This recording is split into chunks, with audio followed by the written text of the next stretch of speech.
Assalamualaikum warahmatullahi wabarakatuh.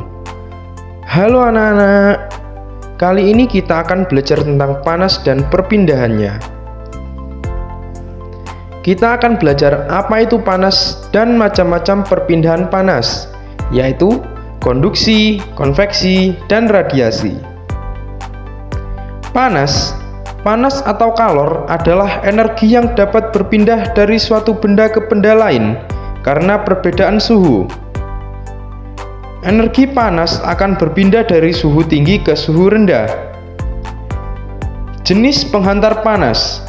Benda yang mudah dan cepat menghantar panas disebut konduktor.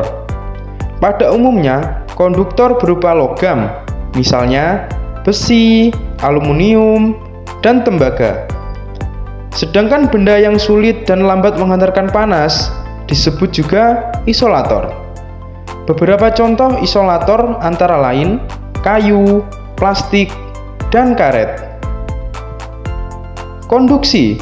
Konduksi merupakan perpindahan panas tanpa disertai perpindahan zat perantara. Jadi, pada perpindahan panas konduksi, hanya energi panas yang berpindah, tanpa disertai partikel zat perantara. Perpindahan konduksi terjadi pada zat padat. Perpindahan secara konduksi disebut juga perpindahan melalui hantaran. Contoh, peristiwa konduksi adalah ketika kita memanaskan sebuah logam, walaupun hanya salah satu ujung besi yang dipanaskan, tetapi panasnya akan menyebar ke seluruh bagian besi sampai ke ujung yang tidak dipanaskan. Hal tersebut menunjukkan panas berpindah dengan perantara besi. Contoh lain peristiwa konduksi dalam kehidupan sehari-hari yaitu setrika listrik, mengaduk kopi panas menggunakan sendok logam, memanaskan mentega. Konveksi adalah perpindahan panas disertai perpindahan zat perantara. Pada perpindahan panas secara konveksi, tidak hanya energi panas yang berpindah, namun disertai dengan perpindahan partikel ke zat perantara. Perpindahan panas konveksi terjadi pada zat cair dan gas. Nah, perpindahan panas secara konveksi disebut juga perpindahan panas secara aliran. Perpindahan panas secara konveksi dapat kita lihat pada saat kita memasak air.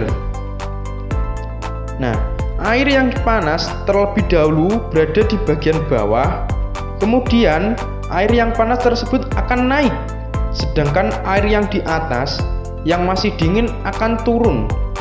Begitu seterusnya. Peristiwa konveksi terjadi selama merebus air.